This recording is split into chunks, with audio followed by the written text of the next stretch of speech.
듣다 보면 내공이 쌓이는 방송 2시간 철학의 돌풀입니다. 진희입니다. 네, 저희는 요한네스 힐슈베르거의 서양 철학사 상권 고대와 중세 읽고 있고요. 423쪽 교부 철학의 발단을 이번 시간에 해보도록 하겠습니다. 인물과 저작이 나와요. 요거를 제가 그대로 한번 읽어보겠습니다. 빨리 읽어볼게요. 한번 1번 그리스 개통. 아테네의 아리스티데스 140년경 그리스도교를 옹호하는 책을 썼다. 순교자요 철학자인 유스티누스는 두 편의 호교론과 유대야인 트리폰과의 대화를 썼다. 알렉산드리아의 클레멘스는 이교도들에 대한 경고문 포로트랩티코스, 그리스도교 입문서 파이다고스 및 참된 철학 전집 등을 썼다. 오리게네스의 저작들 중에서 철학을 위해 중요한 것은 첫째로 원리론과 켈수스 반박 등이다. 세 사람의 가파도기아 사람들 중에서는 나지안스의 그레고리오스의 연설, 편지 및 시가 남아있고 대바실리우스의 세계 창조의 6일간에 관한 주석에는 그리스도교의 세계상이 드러나 있으며 그의 아우 니사의 그레고리오스는 대교리서, 영혼과 부활에 관한 그의 여동생 마크리나와의 대화 및 인간의 창조에 관한 책 등에서 신, 인간, 영혼, 불사 같은 것에 관해서 말하고 있다. 또 에메사의 네메시우스는 400년경에 그리스도교적인 인간학, 인간의 본성이라는 책을 썼는데 이 책은 니사의 그레고리오스의 이름으로 전해졌다. 마지막으로 2세기와 3세기의 그리스도교적인 그노시스파가 있는데 이에 속하는 사람들은 바실리데스, 발렌티누스, 마니, 케린토스, 마르키온 등이다. 이들은 그리스도교적인 신앙의 철학을 추구해 마지 않았으나 이들에게는 또 일종의 삶의 철학도 있다고 할 수 있다. 그리고 두 번째, 라틴 계통입니다. 테르툴리아누스는 철학에 반대하여 투쟁했었으나 그의 호교론과 이교도의 율법 및 영혼론에서는 다시 철학을 이용한다. 미누키우스 펠릭스는 옥타비우스에서 이교도들의 다신교에 대해 그리스도교의 일신교를 옹호했다. 아르노비우스도 303년에 철학적인 이유로 이교도들을 반박했는데 이때 그는 알렉산드리아의 클레멘스와 신플라톤 학도인 코르넬리우스 라베오의 영향을 많이 받았었다. 락탄시우스는 304년에 완전히 철학적인 저서인 세계의 작품에서 해부학, 생리학, 심리학 등을 논하고 있다. 그 이후 신플라톤주의를 바탕으로 한 저술가들은 다음과 같다. 칼키디우스는 티마이오스 주에서를 썼는데 이 책은 12세기까지 중세기에 있어서 그리스 철학의 으뜸가는 근원이었다. 왜냐하면 이 책에는 고대에 살아 움직이던 모든 것들, 즉 플라톤과 신플라톤주의, 아리스토텔레스, 필론, 누메니오스 등의 학설과 크리시프, 클레안테스, 그리스의 의사들, 이오니아의 자연 철학자들, 엘레아 학파의 소크라테스 이전의 원자론자 등등의 원전들이 다 이용되고 있다. 마리우스 빅토리누스는 350년경에 플라톤의 저서 이외에도 아리스토텔레스의 범주론, 명제론, 포르피리오스의 입문서 등을 번역했었다.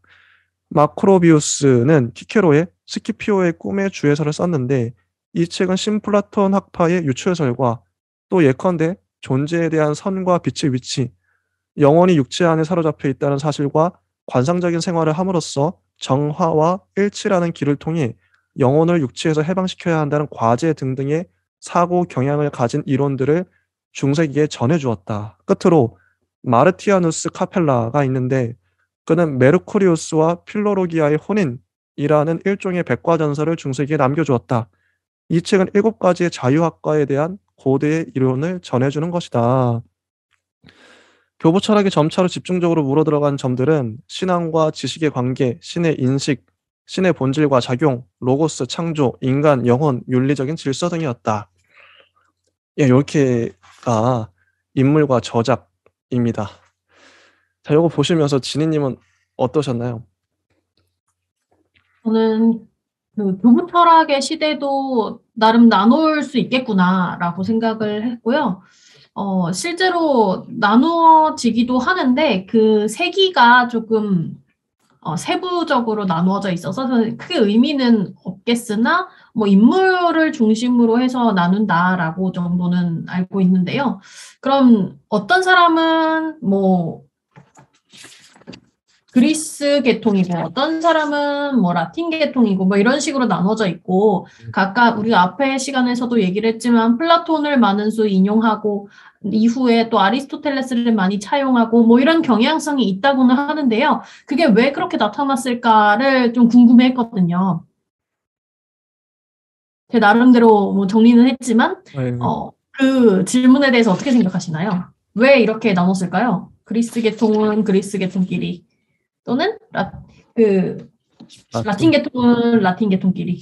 순수하게 지역적이고 뭐 인종적인 구분인가 싶기도 하고, 혹은 뭐 그리스 계통의 뭐 사람들은 그 사람들만의 어떤 철학적 경향성이 나눠지나?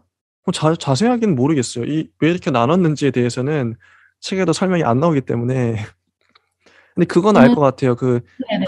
네, 플라톤과 아리스토텔레스를 이제 갖다 썼는데, 특히 이제 뭐 거칠게 나누면 아우구스티누스는 플라톤이고 플라톤을 많이 차용하고, 그다음에 토마스 아퀴나스 같은 경우에는 아리스토텔레스를 가져왔다, 이렇게 알고 있거든요, 저도. 그럼 뭐 이후에 이제 책에도 나오겠죠? 왜 그랬는지, 어떤 특징 때문에. 예, 저도 그렇습니다. 이걸 왜 이렇게 나눠놨나 좀 궁금했는데요. 네. 앞에서 우리가 키케로의 영향 뭐 이런 것들 많이 읽었죠. 네네네. 그래서 그리스 철학에 탐독했던 여기 이제 중세 철학가들이 있는 반면 그렇지 않았던 철학가들도 있다. 그런 맥락에서 그리스 철학에 탐독했던 철학가들은 뭐 키케로의 영향을 받았다. 이런 맥락을 좀 유추해 볼 때 키케로가 당시에 좀 이제 번역 활동도 많이 하고 그랬잖아요. 그래서 이제 그리스 계통의 철학가들은 그 그리스어로 철학을 읽었을 것이다라고 추측을 해봤어요. 네, 그래서 언어가 안 됐던 거죠. 그래서 라틴 계열은 또 라틴어로 번역된 것 아니면 뭐 그 당시에 중요한 저서들 위주로 번역이 됐겠죠. 플라톤도 티마이오스라든지 뭐 이런 종류로 우선 번역이 됐을 것이라 추측을 해봤을 때 그들끼리 이야기를 하면서 이렇게 논쟁적인 어떤 구도가 형성된 건 언어에서부터 시작되지 않았을까 좀 감히 유추를 한번 해보고요. 그 언어에서부터 시작된 경향성은 또 그리스 철학을 가져온 사람들의 맥락에서도 읽어볼 수 있는 것이 주된 플라톤 사상이 초기부터 논의가 된 것이 아니라 중기에 또는 신플라톤주의라고 말할 수 있는 그 필론주의 얘기가 후기잖아요. 그런 경향부터 번역이 됐을 확률이 높아서 그에 대한 논의가 먼저 이루어졌지 않았을까 이런 맥락으로 저는 읽어봤습니다. 본격적으로 뭐 교보들과 책에 대해서는 얘기했고요. 426쪽부터는 주제별로 이 파트가 나눠져요. 교보들이 어떤 주제를 다뤘는가, 그 주제에 대해서 어떤 식으로 얘기를 했는가. 자, 보면 A 해가지고 신앙과 지식에 대한 게 나옵니다. 각각의 파트를 한번 볼게요. 신앙과 지식. 자, 신앙과 지식은 논리적인 문제라기보다 가치의 문제였다. 첫 문장부터 강합니다. 신앙과 지식은 논리적인 문제가 아니라 가치의 문제였다. 좀 곱씹어 보게 되죠. 한 가지의 새로운 생활 양식으로서의 그리스도교의 근본적인 태도 전체와 마찬가지로 뭐 그리스도교의 새로운 체험은 이 신앙의 지식보다 훨씬 높이 평가되는 것이며 하면서 뭐 체험, 생활 양식으로서의 종교가 나오고요. 중간에 이런 문장이 있어요. 신의 로고스가 철학적인 로고스를 내포하고 있다. 그리스도교 신자들은 능히 아니 본래적인 뜻으로 철학자라고 불릴 수 있다. 유스티누스가 이런 말을 했고요.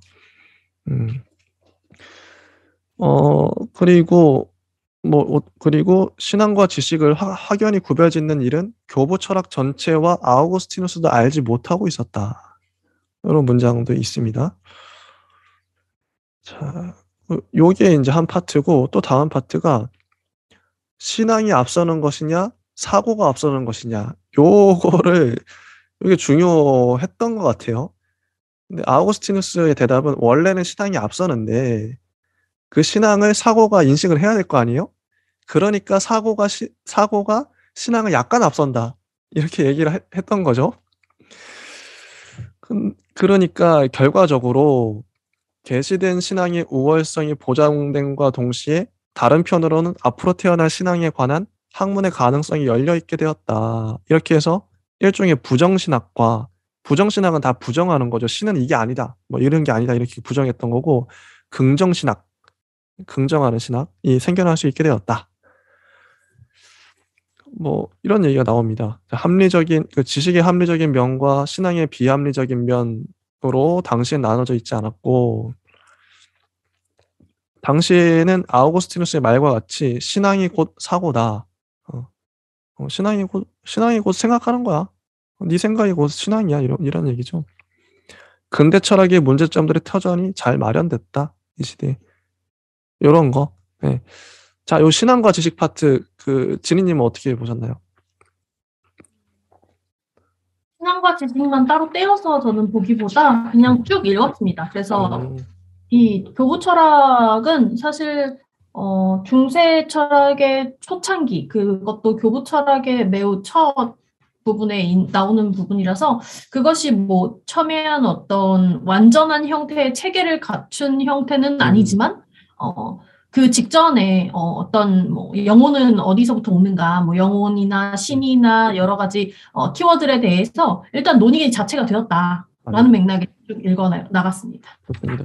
근데 요 파트를 여기서 신앙과 지식 파트를 어떻게 정리했냐면 간단하게 신앙이 곧 지식이다.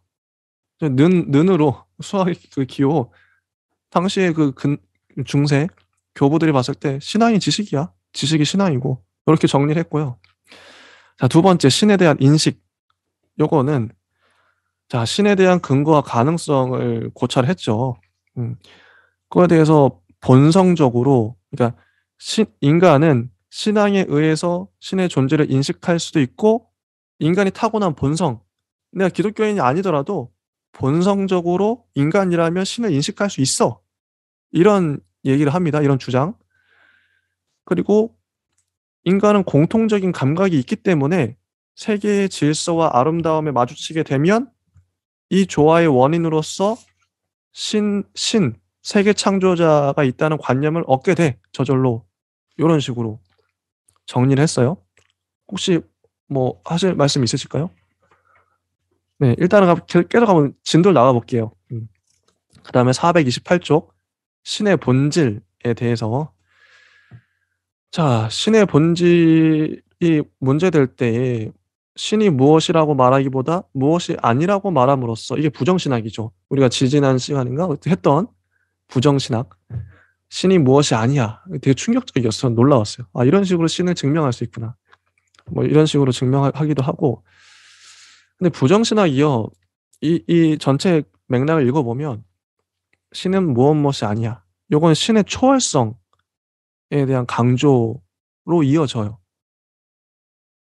이어질 수밖에 없어요. 신의 초월성. 이거 좀 예시가 필요한가? 자, 신이 물질이 아니야. 그럼 신이 물질을 초월해 있는 거죠. 그러니까 뭐뭐가 아니다라는 언설은 초월성을 끌어들입니다. 모든 뭐뭐가 아니다라는 건 신은 이것도 아니야. 이것도 아니야. 그러면 초월해 있다는 거예요. 아무튼 그래서 부정신앙은 초월성으로 초월적이다. 초월성을 다룰 수밖에 없다. 그 초월성은 당연히 플라톤주의와 이어지죠. 그런 맥락이 나와요. 그래서 플라톤주의적인 눈에서 나오고, 그래서 신에 대해서 교보들마다 다르게 이제 좀 약간씩 다르게 얘기하는데 클레멘스는 일자와 하나인 것을 넘어선 저편의 이런 신이라고 그러고 테르툴리아누스는 신을 물질적인 것 이렇게 얘기하고 마니교도들은 물질적인 어떤 것 빛을 발산하는 물체 이런 식으로 얘기하죠.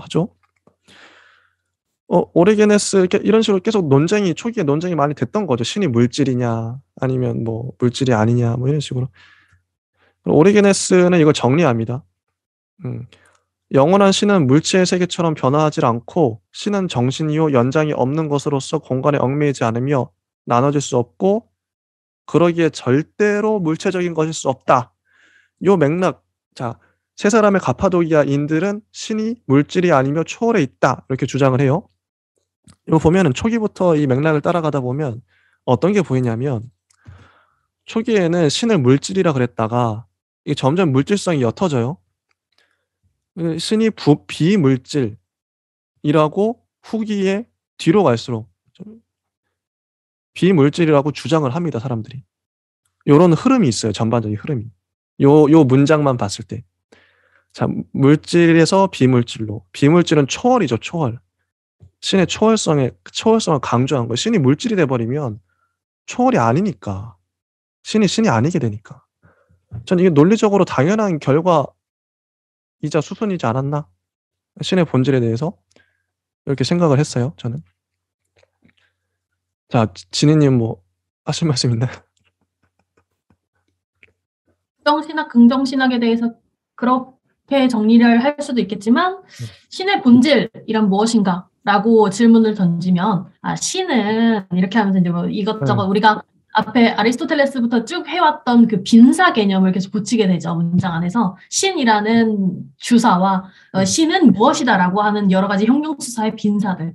근데 그 빈사들을 아무리 총합으로서 끌어모아도 신 자체를 설명할 수 없는 없다라고 보는 게 부정신학의 입장이고요.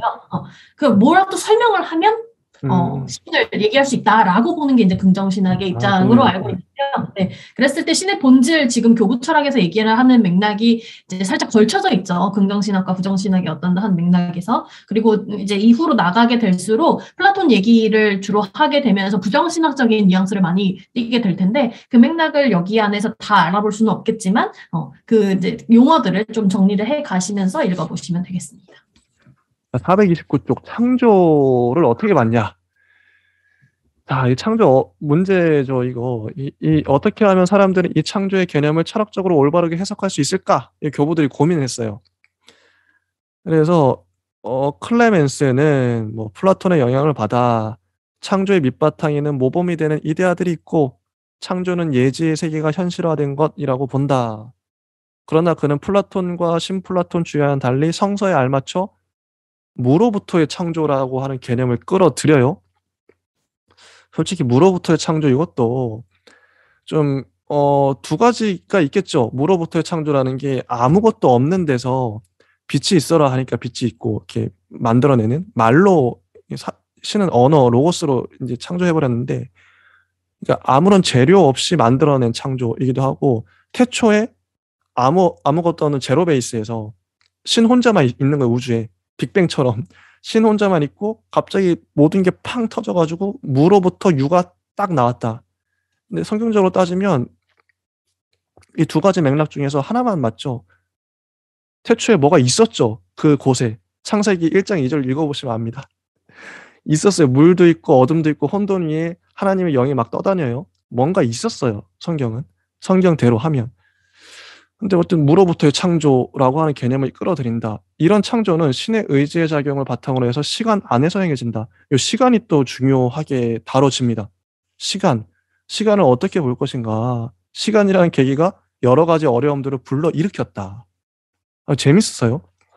그래서 신의 의지가 영원하냐, 뭐 신의 의지뿐만 아니라 세계도 영원하냐, 뭐 이런 식으로 해서 의지가 영원하다. 이거는 클레멘스의 주장이고, 의지뿐만 아니라 세계도 영원하다. 오리게네스의 주장이고, 뭐 이런 식으로 바실리우스는 세계와 더불어 시간이 생겼다. 뭐 이런 식으로 주장을 해요. 창조 관련해서 이런 식으로 철학적 견해가 발전해 나가는 거죠. 자, 여기 창조 이런 식으로 좀 정리를 했습니다.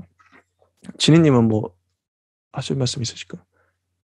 지금 우리가 교부 철학의 발단 부분을 읽고 있는데요. 네. 지금 나오는 창조라는 이 챕터에서 언급이 되어지는 클레멘스라든지 한 명 더 있었죠?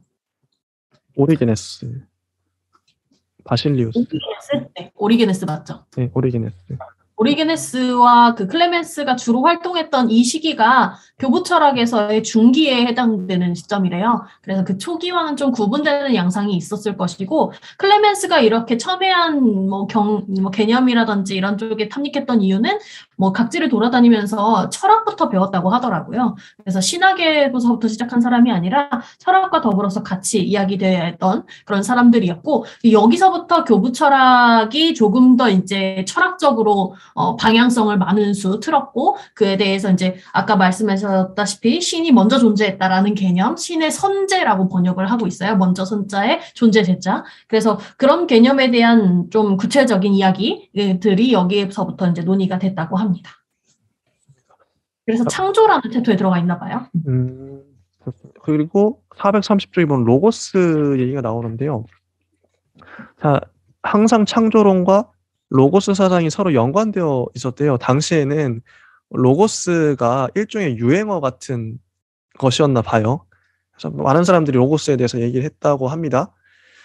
자, 이 로고스 개념과 관련이 있는 것들에 대해서 하나씩 나오는데요. 첫째로 로고스는 그것을 가지고서 신이 자기 자신에 관해서 생각하는 관념들의 총체다. 이게 뭐냐면 내가 나 자신을 생각하는 거, 자기 반영이랄까요? 내가 나를 생각할 수 있잖아요. 신도 자기를 생각하는 거, 내 자신을 생각했을 때. 근데 이게 재밌는 게 이 그리스 철학, 서양 철학의 특징일 수도 있는데 이 관념 자체를 존재로 본 거죠. 신이 자기 자신에 관해서 생각하는 관념들의 총체가 로고스예요. 이 로고스가 존재한다. 431쪽을 보면 로고스는 신이 스스로를 생각하는 영원한 지혜이며 신이 자기 자신을 표명하는 말씀이며 따라서 신이 자기 자신을 한 번 더 새로이 만들어낸 신의 아들과 같은 것이다. 로고스는 언어고 말씀이고 관념인데 그게 육체를 입어서 신의 아들이 실제 존재가 됐죠. 로고스를 존재로 봤으니까 당시 사람들이 신의 아들이 됐어요. 이게 그 당시의 관념과 맞아떨어지는 건데 실제 동양에서도 이렇게 생각했는지 모르겠어요. 우리가 보통 지금 우리가 말하고 있는 이 말들 혹은 개념들, 관념, 생각들을 존재한다고 보지도 않잖아요. 말은 그냥 흘러가는 건데 당시의 서양인들은 고대의 서양인들, 중세인들은 로고스, 그러니까 언어 자체가 존재한다고 봤던 것 같아요. 이런 맥락에서 보면 진희님은 어떻게 보시나요? 제가 해석한 게 맞나요? 저도 비슷하게 해석을 한 것 같습니다. 놀랍죠. 전 재밌는 발상인 것 같아요. 관념이 존재하는데 그게 신의 아들까지 돼버려요, 로고스가. 자, 로고스의 두 번째 의미. 로고스는 피조물들과도 관계가 있대요. 로고스는 피조물들의 원형이며, 야, 이거 이데아 냄새 납니다. 피조물의 질서요, 구성 법칙이다. 자, 그 세 번째, 로고스는 인간을 위해서도 큰 뜻이 있대요. 인간에게 있어서도 그 정신적인 이데아적인 원형이다. 자, 그리고 마지막으로 로고스 사상은 발전 이론의 출발점이래요. 발전 이론이 뭐냐면 이교도 철학들이 이 사람들이 말하는 이교도의 철학은 그리스 철학, 로마 철학이었겠죠.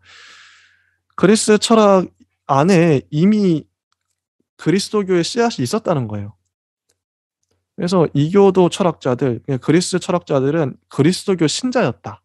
이게 아전인수라고 그럴까요? 이게 되게 자기중심적인 발언인데 하여튼 교부들은 그렇게 해석했던 거죠. 저 사람들이 이미 그리스도를 알고 있었어. 뭐 이런 식으로 착각했던.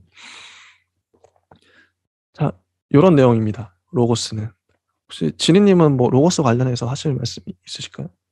네, 여기에도 언급되는 사람, 로고스 하면 당연히 이제 얘기가 되어지는 교부 유스티누스일 텐데요. 네. 유스티누스가 실제로 우리가 앞전에도 얘기했던 것처럼 그리스도교와 더불어서 그 그리스 철학에도 되게 정통했기 때문에 그 두 가지를 연결지어서 해석했던 사람으로 되게 유명한데 이제 순서가 또 말씀하신 것처럼 중요했겠죠. 근데 그리스도교 자체가 참된 최고의 철학이다라고 봤다라는 맥락에서 좀 보신다면 그리스도교의 철학 자체를 결론으로 놓은 것 같고요. 그리스 철학을 이제 원인으로 이제 어떻게 순서적으로는 그렇게 놓았던 것 같은데 그럼에도 불구하고 그리스도교가 어디서부터 탄생한 것이 아니라 애초에 그리스 철학 자체에 내재되어 있던 양상으로서 설명을 했던 그런 맥락으로 읽는 게 맞는 것 같습니다.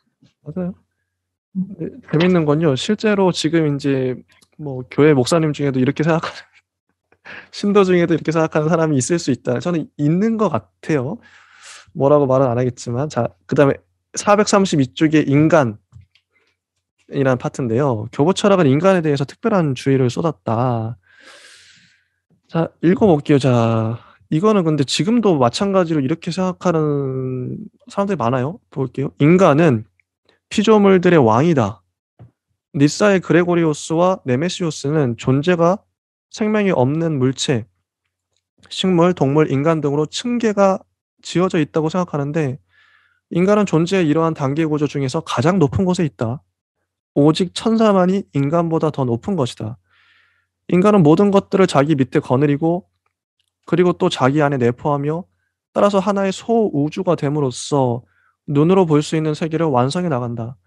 인간은 신의 모습 그대로 창조되었다. 왜냐하면 인간은 로고스에 참여함으로써 신의 정신을 닮아 있기 때문이다. 그래서 또 인간은 자기 자신을 바탕으로 해서 신의 본질을 어느 정도까지는 이해할 수가 있다. 요건 오늘날에도 이렇게 생각하는 사람들 많죠. 특히 기독교인들 많죠. 뭐 이건 뭐 거의 교리처럼 되어 있으니까요. 그런데 저는 좀 한 가지 좀 비판, 반론을 제기하고 싶은 게 이런 식으로 마음을 먹었기 때문에 이게 인간 중심주의잖아요. 다 맞아요. 저도 긍정을 하는데 근데 이렇게만 마음을 먹어버리면 어떻게 되냐면 자연이나 동물, 환경 자체를 무시하고 파괴하는 우리가 지배하고 다스리는 결과가 돼서 좀 그래서 근대에 많은 문제들이 지금도 있죠. 문제들이 환경 파괴나 그래서 이거를 좀 저는 수정 보완하고 싶어요. 인간은 피조물들은 왕이다. 인간이 하나님의 그 형상을 닮았다. 이게 그 신의 모습 그대로 창조되었다. 맞는데 이거 고대의 발상이고 만약에 파리가요. 파리는 그럼 하나님을 안 닮았나? 파리 입장에서 봤을 때 파리가 만약에 말을 하고 생각을 한다면 이렇게 말할 거예요. 파리는 어딨어? 인간은 신의 모습 그대로 창조되었다. 자, 파리는 신의 모습 그대로 창조되었다. 이렇게 얘기하겠죠. 뭐 어떤 동물을 갖다 대도 마찬가지입니다. 그러니까 지금 필요한 신학은 그러니까 이건 오래된 올드한 신학이고 교부들 이거 언제적이에요. 중세적인데 이런 명제들을 통해서 어떤 이데올기가 작동하고 있는가? 우리가 편안하게 전적으로 수긍하는 어떤 명제가 있다면 그게 이 시대의 시대 정신이겠죠. 아직도 이어져 오고 있는 이 올드한 명제들을 좀 변화시킬 필요가 있지 않나. 저는 이렇게 좀 반박을 하고 싶고요. 너무 올드해 뻔한데 이런 마음가짐으로는 혁명이 안 일어나죠. 변화가 필요하죠. 그리고 또 다 넘어가서 이런 얘기 나와요. 감각적인 것과 정신적인 것 사이에 있는 중간자로서 인간이 기능하는데 인간은 감각적 지상의 세계와 초감각적 정신의 세계 중에 하나를 택할 수 있다. 이 선택의 자유의지 나오면서 인간이 악을 선택할 수도 있다. 이건 오리게네스와 이를 이어받은 니사의 그레고리우스가 주장한 자유가 악을 행하는데도 잘못 쓰여질 수 있다. 이런 주장. 그래서 악의 피조물의 우연성에 뿌리박고 있는 이런 변할 수 있는 성질 속에서 우리들은 악의 형이상학적 근거를 보게 된다. 요 문장. 짚고 넘어갈 수 있을 것 같아요. 자, 요 파트 진희님은 어떻게 보셨나요? 네, 저는 딱히 크게 뭐 의미를 부여한 부분은 없지만 성서의 영향을 많이 받았다라는 그런 문장이 한두 문장 정도 나옵니다. 그래서 성서 해석에 대한 또 오리게네스가 성서 해석학에 집중한 그런 학자로 알고 있는데 이때 특별히 그 해석학적인 부분이 많이 발전하지 않았나라는 맥락에서 조금 더 읽어볼 수 있었고요. 그래서 인간에 대한 내용을 조금 더 정리를 할 수 있었지 않았을까와 더불어서 아까 말씀해 주신 뭐 인간 중심주의적인 어떤 비판 그에 대해서는 아마 그 당시에 인간 자체를 동물과 등시하거나 아니면 좀 이론적으로라도 생명이라는 큰 틀 안에서 인간을 좀 동급으로 놔뒀으면 신성모독과 같은 그런 유사한 것이 되지 않았을까라는 제 추측이 좀 생깁니다. 왜냐하면 그 신의 아들, 하느님의 아들이 예수라는 그 인간의 형태의 몸을 빌어서 특별히 내려왔기 때문에 그 측면을 좀 강조하기 위함도 있었을 것이고 그러한 인간의 형태가 이제 동식물, 뭐 개돼지와 똑같은 어떤 형태였다라고 이제 얘기를 하는 순간 신의 어떤 맥락이 또 이렇게 평가절하되기 때문에 좀 조심스럽지 않았을까라는 생각도 듭니다. 근데 그런 주장도 충분히 했을 법하지 않았을까라는 것도 좀 생각을 해볼 법합니다.